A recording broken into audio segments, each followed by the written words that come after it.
right now. We're down to one half of the half in the freezer. That would be a quarter. What's up, guys? Welcome back to my channel, and if you're new here, then welcome. Thank you for dropping in. So I'm here today to talk about The Real Housewives of Potomac, Season 8, Episode 5, Pie in the Austin Sky. So be sure to like, comment, subscribe, and let's jump right on into it. So we kick off with Ashley and Mia. They go shopping ahead of Ashley's little trip to Austin, Texas. Giselle links up with them, and of course she initiates a conversation on the overall situation between Wendy and Nneka. She's like, yo, what the fuck happened to that pickleball, basically? And Giselle and Ashley, they essentially agree that, like, something in Nneka's story has to be true. They're like, you know, it's just too specific. There's, like, the way she's kind of conveying the information. And Ashley acknowledges, she's like, you know, I'm cool with Wendy. We're working on our friendship right now, you know, allegedly. But despite that, she's like, I can't just brush off what Nneka's saying. Like, I think something has to be true within that.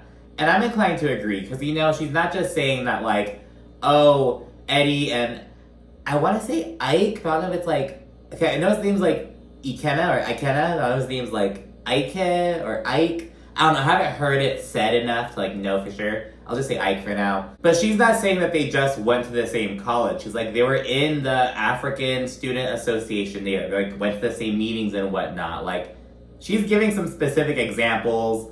She's not just like, oh, you know, just kind of saw Wendy at a few events. She's naming specific events that she saw Wendy at. She's naming specific instances. Like, it's very specific. Nneka has the receipts, you know what I mean? And Giselle says that she's 100% on Nneka's side, of course, because Giselle, she's not talking to Wendy. She's also not talking to Candace. And we touch on that later on, but it's like, girl, you have to, like, interact. You know what I mean? Like, damn, even on Salt Lake City, the situation between Meredith and Angie K, it's, like, starting to get kind of annoying, because, like, you guys are on the same fucking show. Like, you have to, like, be able to be at the same event. Now, if you don't talk to each other at that event, or if you, like, are kind of icy, and you have to, like, be able to, like, coexist. You know what I mean? And granted, Giselle and Candace are, like, in the same room, but there's so icy. Same thing with Giselle and Wendy. It's like, Giselle, like, what the fuck, girl? You know what I mean? So we see that. And Giselle starts joking about the interaction between Eddie and Ike. She's like, Eddie did not want any of that shit. Just, like, joking about that. And then Giselle says that Wendy knows exactly what her mother's doing, and Eddie knows exactly what Wendy's doing. And Giselle says, and I quote, they're all working together for evil. Just kind of fucking around. We then flash to Wendy and Eddie, and Wendy says that Nneka's sole purpose is to attack her within this group. She's like, unless she's talking shit about me, she's not saying anything, blah, blah, blah. And, you know, I've heard some people talk shit about, like, oh, all Nneka's storyline is, like, the situation with Wendy, which is, like, a pretty central storyline. You can say the same shit, like, what's pretty much all of Wendy's storyline so far. That and this fucking side project that she just whipped together. But, you know what I mean? And then Nneka also has, like, the baby storyline. But I think we can kind of see something brewing between Nneka and her husband as well. So, I don't know. We'll kind of touch on that in a little bit, in just a moment. But first, we see Eddie. He says that, you know, he doesn't have problems with anybody, blah, blah, blah. And he's like, oh, I just met Ike that day. Like, you know, we both went to University of Maryland College Park, but, like, you know, we didn't graduate in the same year. And, like, he never said he graduated in the same year with you, bro. Like, he said that he, like, knew you from college, and you guys were, like, in the same, like, spaces. And in the confessional, Wendy gives this weird-ass response to the producer asking, like, well, you know, were they ever friends? And Wendy's like, it's a college campus. I didn't know everyone I went to college with.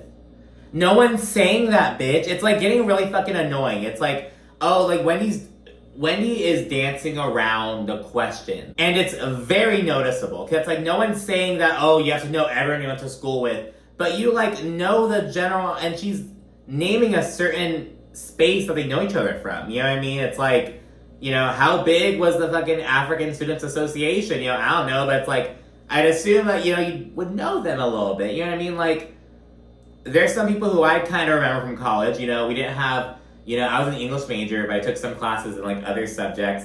You know, I know some people from those classes. Like, we weren't friends, and, like, I wouldn't, same shit from, like, high school. You know what I mean? It's a high school, but, like, you kind of know, you know what I mean? It's like, girl, like, it's just kind of weird. You know what I mean? And it's like, And again, she's doing all this work to like, you know, she's like a spy with the lasers of like the questions essentially. But it's like, girl, like, no. So yeah, that was very weird of Wendy. She then says that Nneka's agenda was to attack her when they're supposed to be sisters within their culture. Wendy's really starting to like hone in on that in this episode.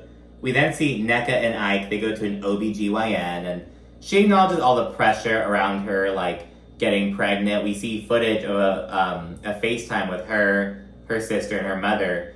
And her sister's literally like, oh, he's gonna leave you unless you get pregnant.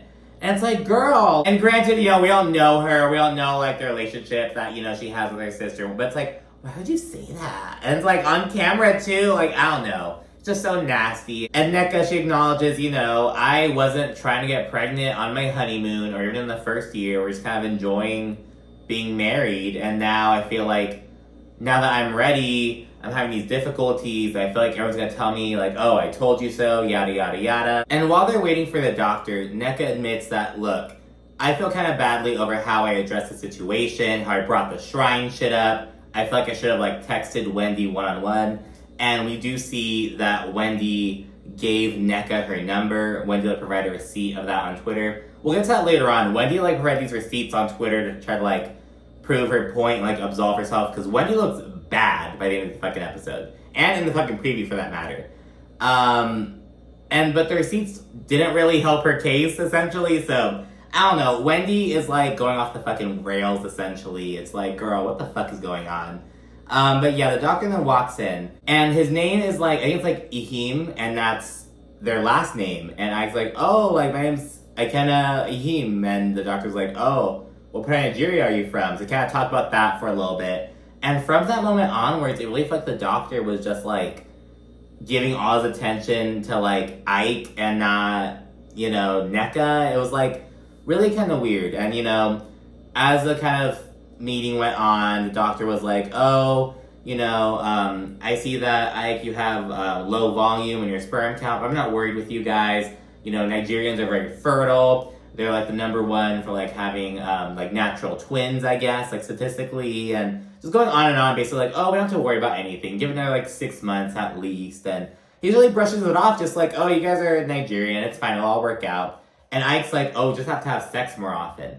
And the doctor's like, I mean, what he's saying is true. Like, he's just told, it's very weird. Nneka doesn't seem comfortable with it. Once the doctor like leaves and the appointment's winding down, she kind of snaps at Ike a little bit, like, because I guess Ike didn't want to go to the appointment, and now he went, he like essentially bogarted it, and she's like, if you didn't want to come, and now you want to come, then just sit there and be quiet, like stop talking. And she's kind of snippy with it, and it's like, I totally get it though. I think she's a new fucking doctor. Like, that was like, it seemed like such a nasty experience, you get me? It's like, oh, you're fine, like, they're both Nigerian, all work out, but it's like, he's not looking at them as like people, as like an individual case. That's what it is, you know, you can generalize, but they may be having infertility issues, and like, sure, it may all work out. Like, I remember one of my uncles and his wife, they like were trying to, once they got married and shit, they were trying to have a baby, but it was like taking them a long time.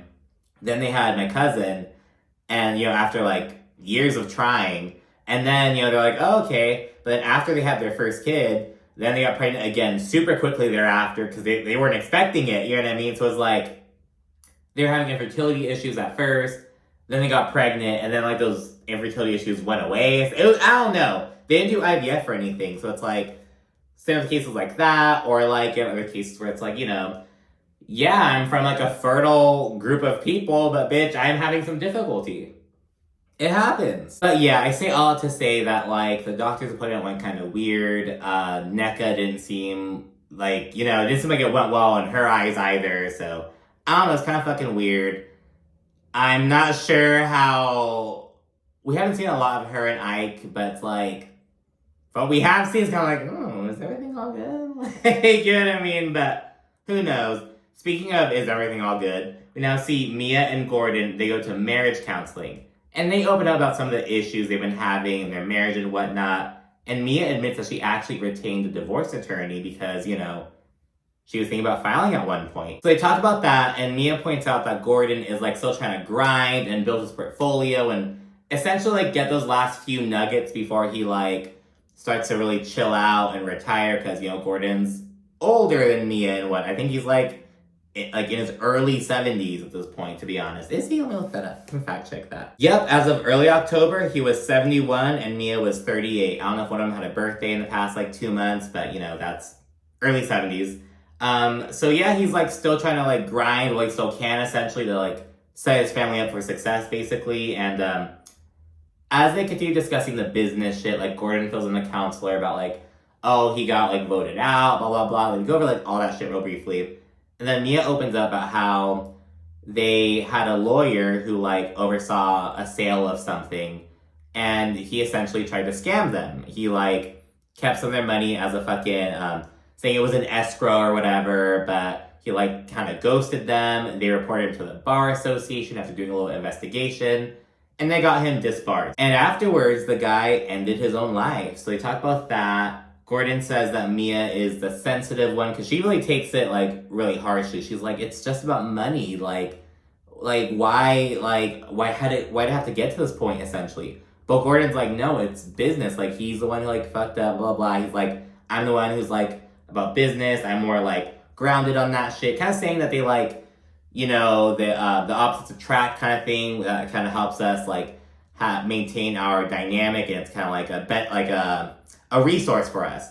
But the counselor is kind of like, well, Mia might kind of not see it as a strength. And Mia agrees. She's like, no, it's not like, it's almost more of like a nuisance essentially. Because Mia's really taking it hard essentially. And, understandably so. And it's like, I think later on, Mia's like, I think Gordon would like go that hard for business shit no matter who it was. And that's not the man that I married. Like, she seems to really be questioning his like integrity, his like, you know what I mean? Because you can look past a lot of shit, you know what I mean? But when it comes down to like who you are at your core, and it seems like Mia's getting to that, she's like, who are you?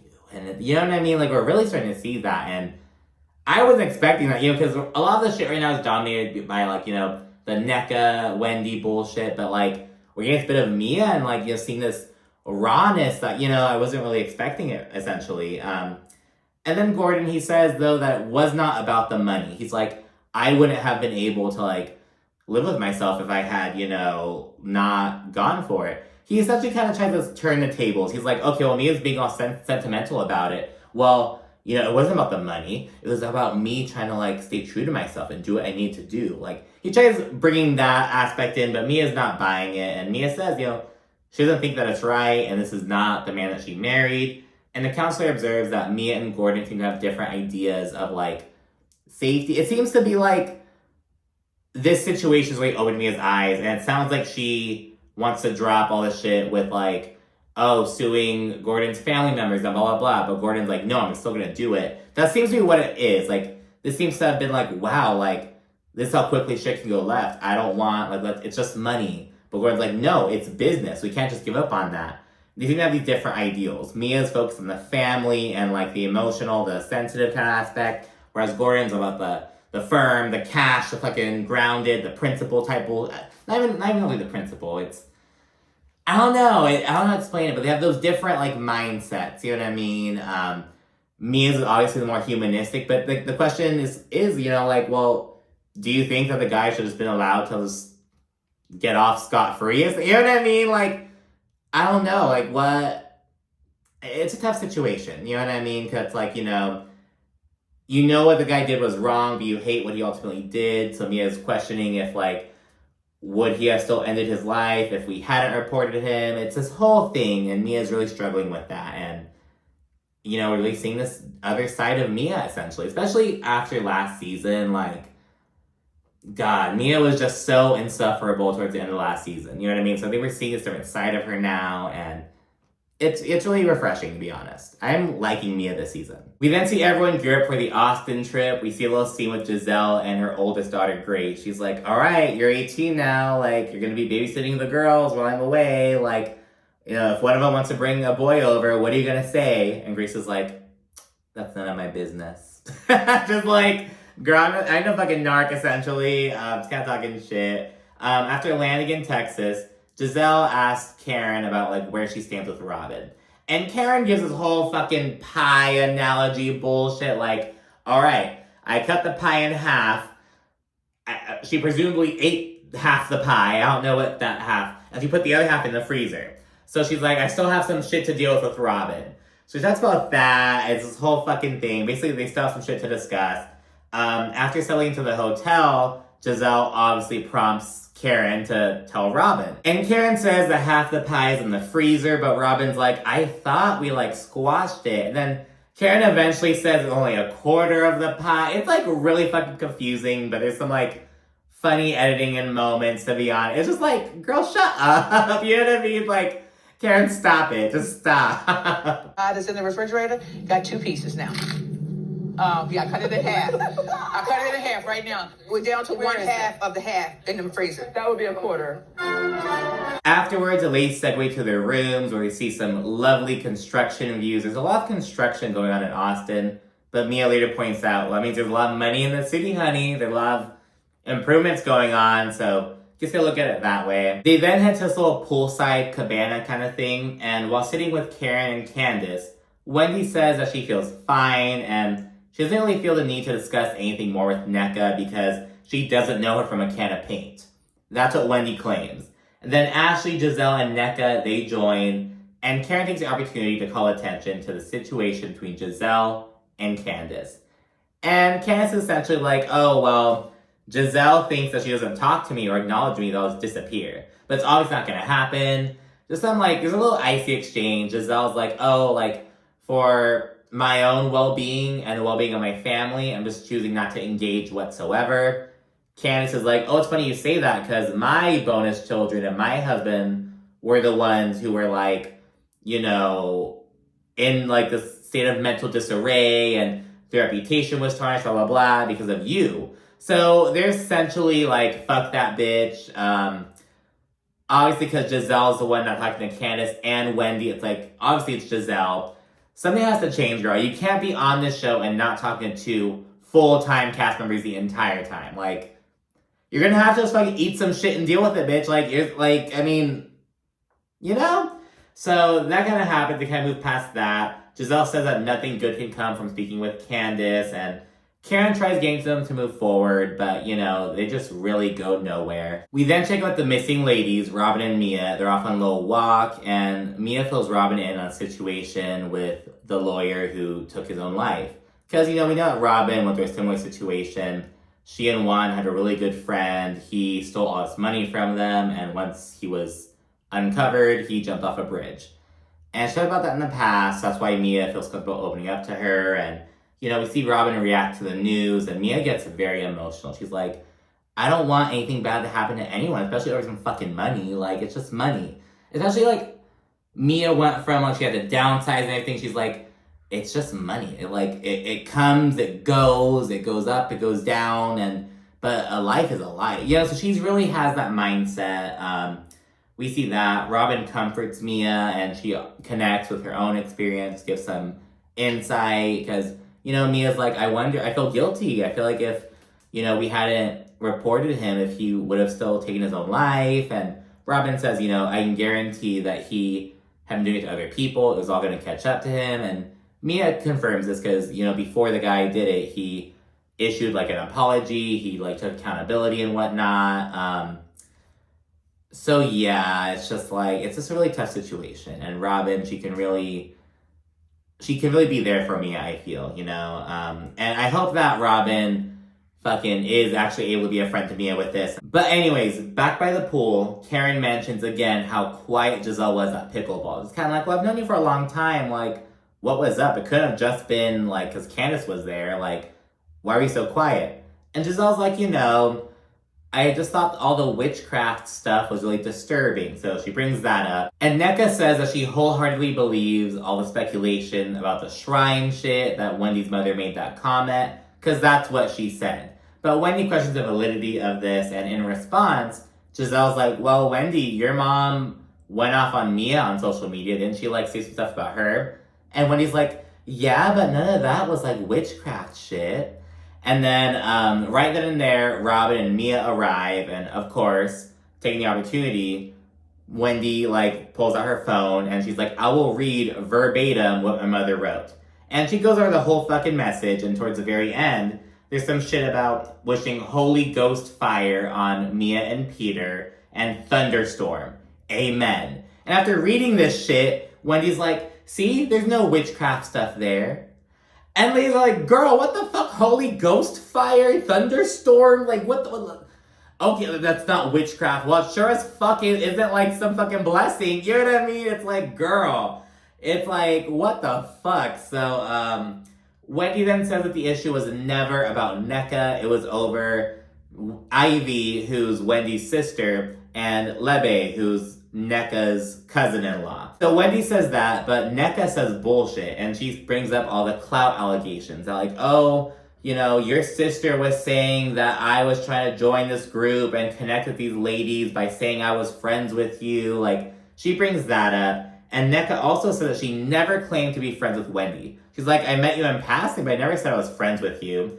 And now Wendy, she's claiming that Nneka knew her, and she came in ready to attack her. She's like, you came in to attack your fellow Nigerian sister. Again, really like honing in on that. But, you know, Nneka doesn't have it. She's like, oh, girl, stop with that bullshit. Like, and it's like, okay, Wendy, so you're saying you don't know her, but you're saying that she knew you. Then she came with this agenda. It's like really fucking weird. And Nneka goes on about how there are all these accusations about her like trying to be a social climber by using Wendy's name and whatnot, and how Ivy and her mother were upset over Nneka joining the show. And ladies are overwhelmingly on her side, you know, mostly Giselle, Ashley, and Mia, but even Candace is like, yeah, it's kind of fucking weird. Like, you know, like, Wendy is moving really weird. And again, I think that this episode, the last couple episodes as well, but it's like, something is up, and it's like, Nneka really just showed up on the fucking scene, and Wendy's doing all this fucking shit and making herself look bad. Wendy is quite literally digging her own fucking hole, you know what I mean? She's like, it's like, girl, what the fuck? So, Wendy then says that Ivy and Lebe are no longer friends, which it's like, okay, well, we're not really talking about that. You know what I mean? Just bringing whatever up. It's like, we're not talking about that. No one cares if they're still friends. And, you know, Nneka says that, yeah, they had a falling out because of the April 7th phone call about the shrine bullshit. And there's some back and forth over the timeline. There's like Nneka says that like Wendy hopped on like another line and joined the phone call that her sister was making, and that there's another communication on like April 2nd and the 4th. All this bullshit. It's like very confusing. Then Wendy claims to not know Lebe. She's like, I don't know her. That's my sister's friend. And, you know, Nneka, she's like, oh, you don't know her? She's not your friend? And Wendy's like, are you lost? Are you lost? Again, fucking, you're slow. Are you lost? Wendy's fucking used to being able to throw her intelligence, but Nneka is a very intelligent woman as well. And, you know, she's like, okay, so then why did you have Lebe, like, at your sip-and-see, and why'd you give her a shout-out? And we see fucking footage of this. And at the sip-and-see, like, 3 years ago, Wendy was like, oh, I want to give a shout-out to Lebe, you know, and granted, she just said something about, like, oh, you're the perfect balance between, like, you know, the, like, Nigerian and the Western. Like, she balances both vibes beautifully, I guess, is what Wendy was saying. So granted, she wasn't like, you are the most beautiful fucking soul I've ever fucking met. But she was saying, she did give her a shout out, and Wendy cannot deny that. And people are saying, oh, well, you know, it's not a big deal. Of course, you're gonna have some, like, people at this big family function who you aren't super close with. But that's not the point. She didn't just have her at her party. She gave her a fucking shout out. And there's also a point that, like, she also had the headdress on. I forgot the name of it, but she had this, like, ceremonial headdress on. And Wendy said some shit like, oh, well, Giselle had one on as well. Giselle did not have one on. She, like, put one on for, like, a fucking second and then, like, just kind of, like, to wear it. But Lebe actually had it on. You know what I mean? And Wendy's doing all this bullshit, just deflecting. Again, like, it's a college campus. I know everyone I went to college with. No one's saying that. You know what I mean? It's like she's doing so much work. It's like, girl, what the fuck? And so, yeah, she's caught up essentially. Wendy keeps accusing Nneka of being lost after she's caught up. She's like, no. And it's to be continued. But in the preview, we see Wendy say some shit like, oh, well, you know, you weren't at the sip and see. Were you still in LA doing crack? she accuses Nneka of smoking crack.